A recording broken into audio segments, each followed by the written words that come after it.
What's going on, everyone? Yankee Cowboy back for another video. If you guys just got here to the video, I encourage you to stick around because we're going to hop over on the bench here in a minute and I'm going to show you guys some different variations on how to reload and how to stay ahead of the curve on this ammo shortage. Alright, so is there an ammo shortage?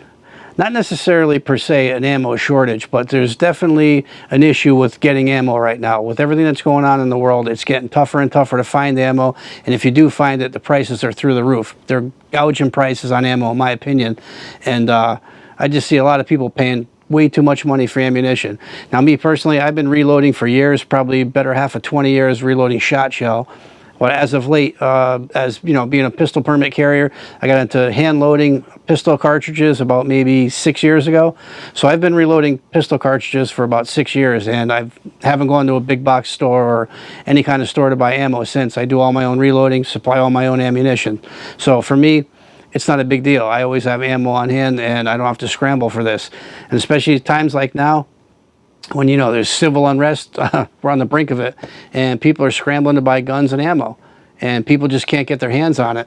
So we're going to go over here on the bench in a minute, and I'm going to show you some different variations because, you know, there's people that can only spend X amount of dollars. People don't have an open checkbook just to go out and buy top of the line everything. So we're going to go over we're going to go over a few different variations I have and different price points on how you can get into reloading and save yourself the time and trouble of trying to find ammunition in the stores and paying top dollar for it.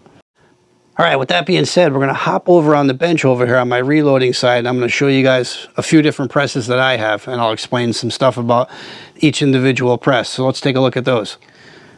All right, the first press I'm going to talk about is a single stage press. This is for the budget-minded person who doesn't have a big budget or a big area to reload, and this takes up no room at all. You can clamp this on a table, a desk, anywhere you can set this up pretty much. You can set it up on a tailgate of a pickup if you wanted to.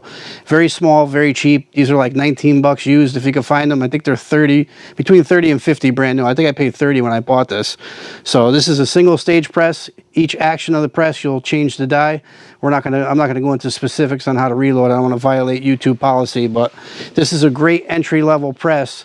Again, for somebody who's budget-minded and doesn't have a lot of space and a big budget to reload. So this is a single stage. It takes a little longer single stage because each action of the press, you have to change your die. So that's the only downside of that. But it's a great little press, nevertheless. I mean, I reload 45 Colt on it, and I could do a box of 50, probably in like a half an hour, you know, with changing out the dies and, you know, doing everything, not racing, just going through it nice and slow. So I mean, you can crank out some ammo on these single stages. So this is the first option here, is a single stage. All right, here's the next press we're going to be talking about. This is a progressive press. And what I mean by progressive is every time you pull this lever down and push back up, this turret rotates and you're going to be doing another action of reloading. So theoretically, every time you pull the handle and rotate it, a finished shell is going to come out. So progressive, you can go way faster. You can crank out a ton of ammo on a progressive press. This one here is the Lee Breech Lock Pro. This is the latest press I picked up maybe about a year ago, and it's a cheap press. It's progressive, but it's a cheap press. This costs about $109, not including the dies. So it's a budget-minded progressive press, but I bought this as a dedicated press for 223. That's all I want to load on it, so I just bought, you know, just a cheap one. I didn't go crazy. It does the job. It's a great little press for $109. I may actually get another one so I could just load another caliber exclusively on that press. But this is again, this is a progressive press. So every pull of the handle, the turret is going to turn, and you're going to do another action of reloading, and a finished shell is going to come out and land in here. So progressive presses are every time you pull, you're going to get a finished cartridge. Most people who reload and get into it, you're going to graduate up to a progressive press. Now the next one we're going to go to, I'm going to show you, is a lot better than this one here. It's a lot more money, and it's just a better press. But again, nothing wrong with this one here for $109 for a progressive press. You know, budget one. This is a great budget progressive press. All right, now we're on to the next model of progressive press. This is a Lee Loadmaster.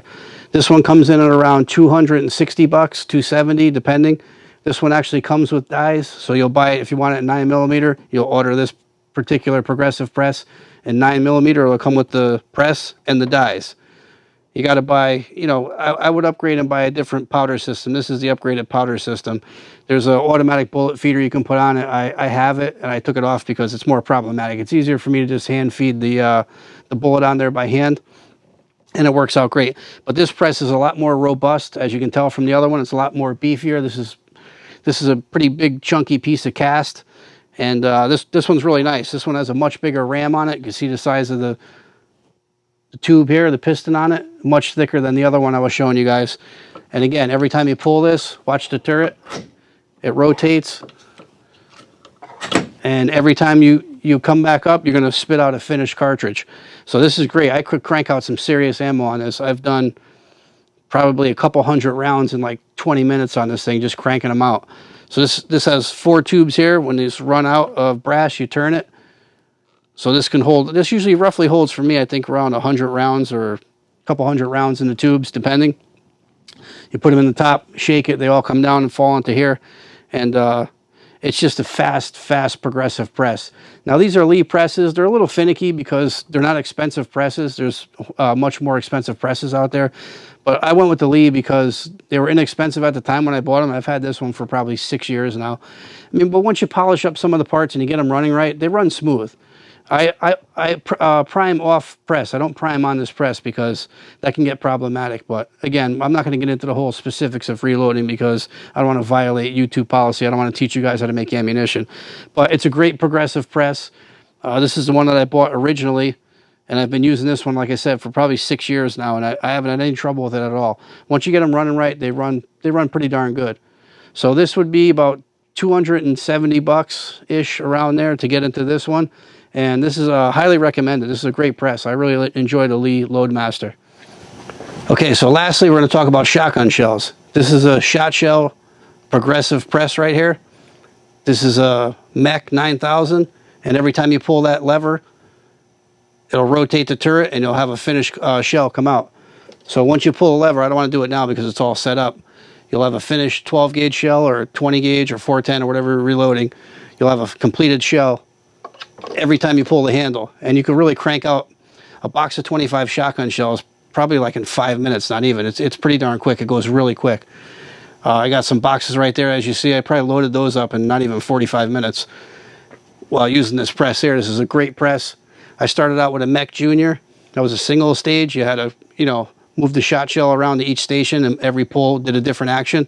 This one here, like I said, every time you pull it, it's going to do a different action in each station, and you're going to have a finished one come out the end. So this is a great shot shell reloader. I like the Mechs a lot. This one I picked up years ago. Like I said, I've been doing this for 20 years with the shot shells, and I want to say I paid like 300 bucks for it used or something like that, or 250. Was barely used. I got it out of the classifieds back then. This is long before the interwebs were popular. But these now, I think they're $800 to $1,000 for these. But I'll tell you what, if you do a lot of trap shooting, a lot of shotgun shooting, highly recommend getting a progressive shot shell reloader. It's fantastic over the single stage. I had the single stage, and you know, it goes along all right, but it's always better to have a progressive. Every pull of the handle, you're getting a finished shell out of it. So this is a shot shell reloader. This is just a great machine. You can pump out a lot of shot shells with this. So again, progressive on the shot shell reloader as well. Guys, that's it for today's video. You guys got any questions or comments, be sure to leave them down below. Be sure to hit that like, share, and subscribe button, and we'll see you guys on the next one.